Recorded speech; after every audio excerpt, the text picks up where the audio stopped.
En este día, amigo oyente, llegamos al libro de la profecía de Ezequiel, y hay varias cosas que deseamos mencionar a manera de introducción en cuanto a este libro.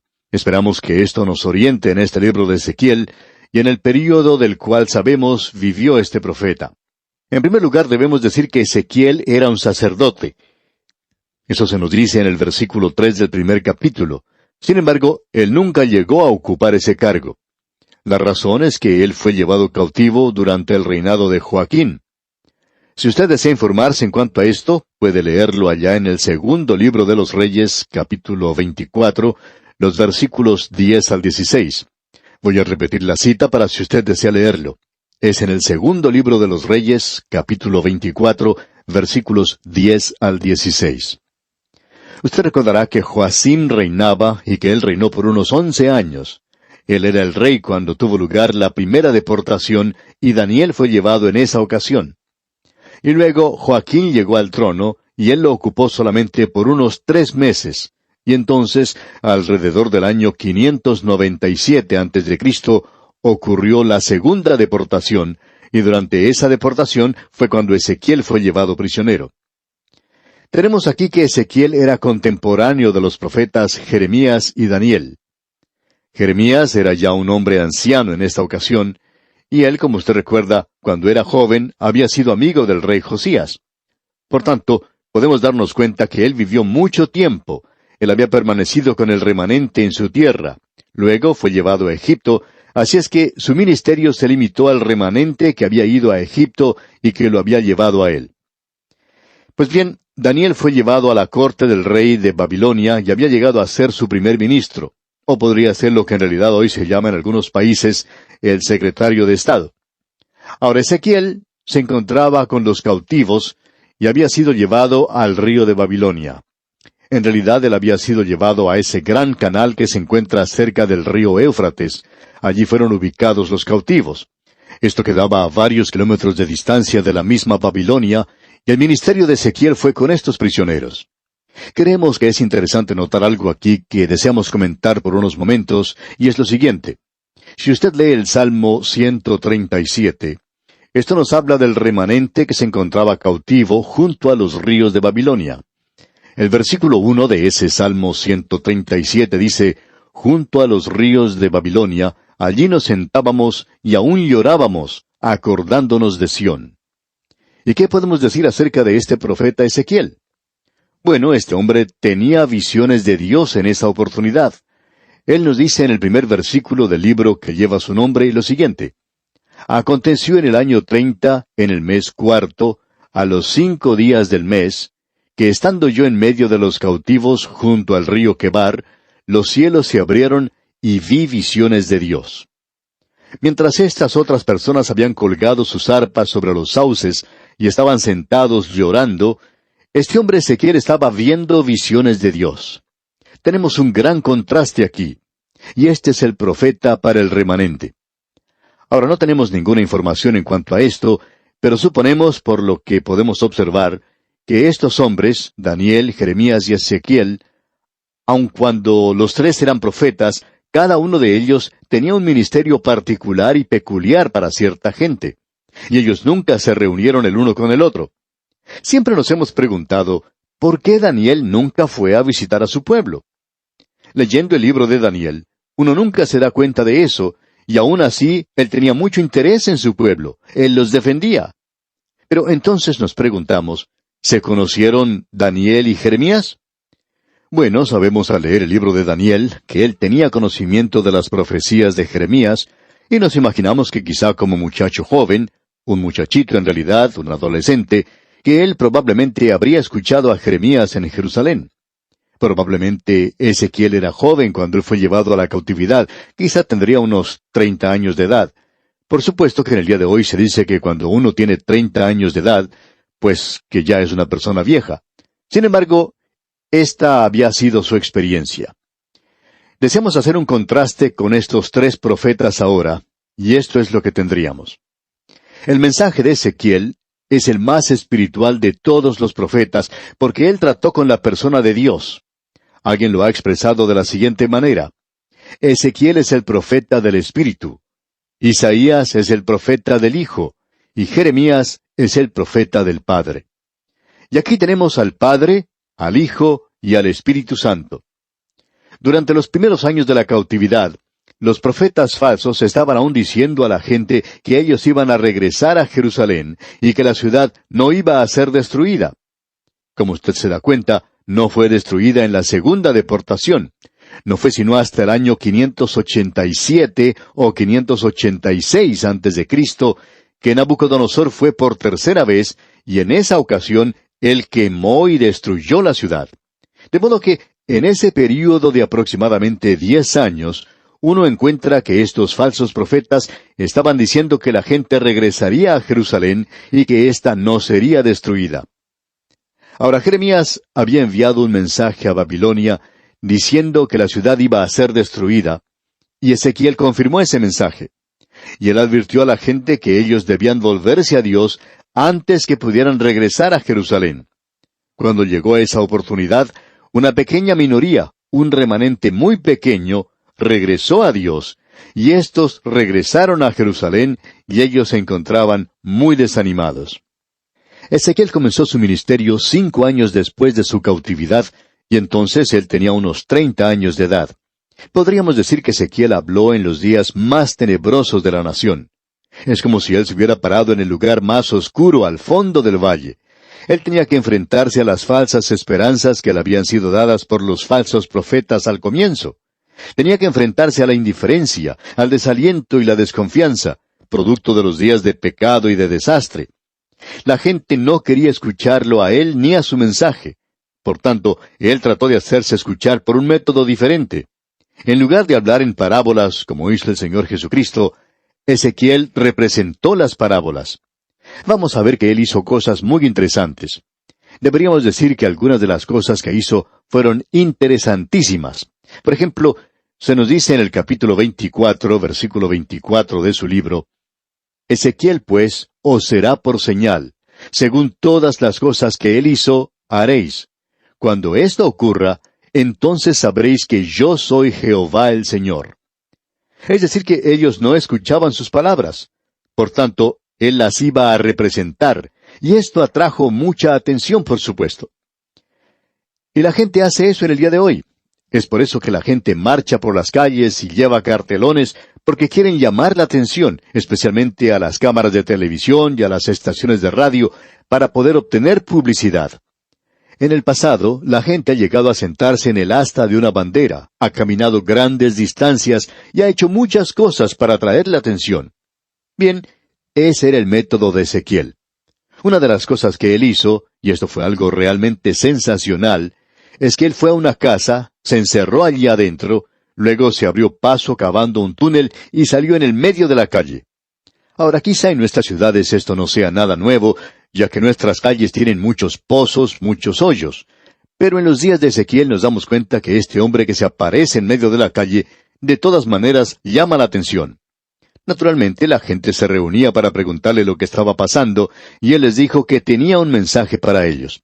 Y veremos ese mensaje más adelante. Ezequiel es ahora el profeta de la gloria del Señor. Hubo 3 profetas de Israel, y ellos hablaron cuando se encontraban fuera de su tierra. Ezequiel es uno de ellos, Daniel es el otro, y Juan es el otro, cuando se encontraba en la isla de Patmos, y estos 3 hombres escribieron lo que llamamos un apocalipsis. Aun cuando ellos utilizaron un lenguaje muy simbólico, pudieron observar la luz más brillante. Ellos mantuvieron las esperanzas más altas de todos los profetas. Ezequiel pudo contemplar la gloria Shekinah del Señor, cuando ésta abandonaba el templo de Salomón, y él vio cuando regresaba la gloria del Señor, lo cual era proyectado hacia el futuro, y que llegará a suceder durante la edad del reino, lo que es el milenio. Ahora, el significado de Ezequiel se puede ver en la venida de la gloria durante el reino. Es decir, Ezequiel miraba más allá del sufrimiento de Cristo a la gloria que seguiría. Como el apóstol Pedro dijo de los profetas, ellos pudieron observar el sufrimiento y ellos vieron la gloria que seguiría. Y de paso, digamos que Ezequiel fue uno que pudo ver esto mejor que cualquier otra persona. Creemos que esto servirá de antecedente a este libro que consideramos muy interesante. Vamos a tratar con este libro de una manera quizá un poco diferente de lo que hemos hecho con otros libros. La razón es porque la naturaleza y las características del contenido de este libro son diferentes. Porque nosotros vamos a tratar con cosas que verdaderamente son importantes. Este libro comienza con una visión, con una manifestación de la gloria en el capítulo 1. Quizás sería mejor presentar aquí al mismo comienzo un bosquejo de la totalidad de este libro. Las divisiones principales de este libro son como siguen. En los primeros 7 capítulos encontramos la gloria de Jehová y la comisión del profeta. Luego del capítulo 8 hasta el capítulo 24 tenemos la gloria de Jehová, el cautiverio total de Jerusalén e Israel y la ida o el apartamiento de la gloria. Después, en los capítulos 25 hasta el 32, tenemos la gloria de Jehová y el juicio de las naciones. Y finalmente, en los capítulos 33 hasta el 48, tenemos la gloria de Jehová y la venida del reino. Esas son las divisiones principales. Ahora, en esta sección de la gloria de Jehová y de la comisión del profeta, tenemos en el primer capítulo una manifestación de la gloria. Esta es una visión muy difícil. Juan Calvino dijo en cuanto a esto, si alguien pregunta que si la visión es clara, yo confieso su oscuridad y que casi no la entiendo. Bueno, nosotros estamos de acuerdo con esa declaración y queremos decir que somos verdaderos calvinistas en cuanto a la primera visión que tenemos aquí en este libro de Ezequiel. Calvino dijo que él no podía comprender esto claramente y nosotros nos unimos a él y decimos que no la podemos comprender muy claramente tampoco. Pero debemos decir que estamos seguros de lo que no es. En primer lugar, tenemos la visión de la rueda en medio de rueda. Esto no es una visión de la edad mecánica en la que vivimos, amigo oyente. Tampoco es una profecía del avión. Usted podrá reconocer que cuando aparecieron los primeros aviones a hélice, hubo varios maestros de profecías que decían, esta es la visión de la profecía del avión. Sin embargo, en el día de hoy tenemos los aviones a reacción, los aviones jet. ¿Qué vamos a hacer con eso? Porque allí no tenemos la rueda en medio de la rueda. Ahora permítanos decir, amigo oyente, que uno no puede tener algo que sea más pueril y más propio de muchachos que esto. Esto trae deshonra a la profecía. Es algo en realidad insensato y palabrería sin sentido. Lo que en realidad tenemos aquí es una visión de la gloria. En Isaías uno encuentra los principios del trono de Dios. En Jeremías tenemos la práctica de ese trono, pero aquí en Ezequiel tenemos la persona que está sobre el trono. Esa es la visión que tenemos aquí. Pero tenemos que apresurarnos a decir que esta no es una profecía de la persona de Dios. Él no se muestra aquí como en una vidriera. Nos vamos a arriesgar a presentar una interpretación. Tenemos aquí una visión del carro triunfal de Dios. Debemos aclarar que esta no es una visión de Dios, sino que es una visión de la gloria de Dios. Existe una diferencia sin que haya mucha distinción en esto, pero es importante que lo notemos. Aquí podemos ver ahora una visión del carro de Dios, y Dios avanza triunfalmente sobre su propia carroza hoy. Y lo que uno puede ver aquí es el Dios de gloria avanzando irresistiblemente a través del tiempo. Aquí tenemos algo que cuando lo descubrimos nos sorprendió mucho. Esta carroza está vacía. Nosotros habíamos supuesto que Dios se encontraba allí. Allí tenemos estos 4 seres vivientes, los querubines, y ellos están conectados con la carroza. Sin embargo, son algo distinto de la carroza. Y sobre todo esto se encuentra un trono, y sobre ese trono un hombre. Y esta es la visión más elevada de Dios. Y hace de esto algo muy difícil de comprender de veras. Hay ciertos aspectos externos que son cosas muy impresionantes, por cierto, y vamos a destacarlos. Por tanto, es mejor que comencemos leyendo el primer versículo de este capítulo 1 de Ezequiel. Aconteció en el año 30, en el mes 4, a los 5 días del mes, que estando yo en medio de los cautivos junto al río Quebar, los cielos se abrieron y vi visiones de Dios. Usted entonces debe recordar que esta es una visión, y una visión de Dios, pero usted no ve a Dios. Necesitamos hacer esa distinción aquí porque es algo muy importante. Al comienzo se menciona esto del año 30, lo cual indicaría que este hombre tenía unos 30 años de edad, Y hay muchos eruditos que creen que esto está más relacionado a un calendario un poco diferente al calendario que tenemos hoy. No vamos a entrar en detalle en cuanto a esto porque se hace demasiado complicado y no creemos que sea algo esencial hoy. Los eruditos pueden pasar mucho tiempo hablando sobre este tema y eso está bien. Así es que vamos a dejar que ellos pasen su tiempo en esto, pero nosotros no lo vamos a hacer. Continuamos entonces con el versículo 2, donde leemos: En el 5º año de la deportación del rey Joaquín, a los 5 días del mes, podemos apreciar que aún no ha llegado el tiempo de la destrucción de Jerusalén, lo cual tuvo lugar durante el reino de Sedequías. Es importante que notemos eso. Ezequiel dijo en el versículo 3, Vino palabra de Jehová al sacerdote Ezequiel. Usted se da cuenta que él pertenecía a la tribu de Leví y aparentemente a la tribu sacerdotal. Probablemente, por lo menos, a los hijos de Coat. Ahora, se nos dice aquí en el versículo 3 que Ezequiel era hijo de Buzi. Leemos entonces en el versículo 3, Vino palabra de Jehová al sacerdote Ezequiel, hijo de Buzi, en la tierra de los caldeos, junto al río Quebar, vino allí sobre él la mano de Jehová. De paso, digamos que Quebar era un canal principal que partía del río Éufrates, que regaba toda esa zona. Aparentemente, esta gente fue colocada en ese lugar para labrar la tierra. Este lugar estaba alejado unos cuantos kilómetros de la ciudad de Babilonia, y diríamos que probablemente esa es la razón por la cual Daniel y este hombre Ezequiel nunca se encontraron. Nunca quizás se reunieron a comer juntos. Puede ser que Daniel hubiera visitado ese lugar. No creemos que a Ezequiel se le hubiera permitido visitar a Daniel. Ahora notemos lo que dice en el versículo 4. Y miré, y he aquí venía del norte un viento tempestuoso. Hay muchas personas que hablan mucho en cuanto al norte, y que allí hay un lugar vacío en esa zona y cosas por el estilo. Sin embargo, eso no es cierto, porque hoy con esos grandes telescopios electrónicos radiales, se puede apreciar que existen estrellas en esa zona. Pero esta gente pensaba que esa era la dirección por la cual uno podía ir hasta la presencia de Dios. Así pensaban. Bien, nuestro punto de vista es en realidad un poco más nebuloso que eso. En lugar de mirar hacia el norte, nosotros miramos hacia arriba, y pensamos que allí está el cielo.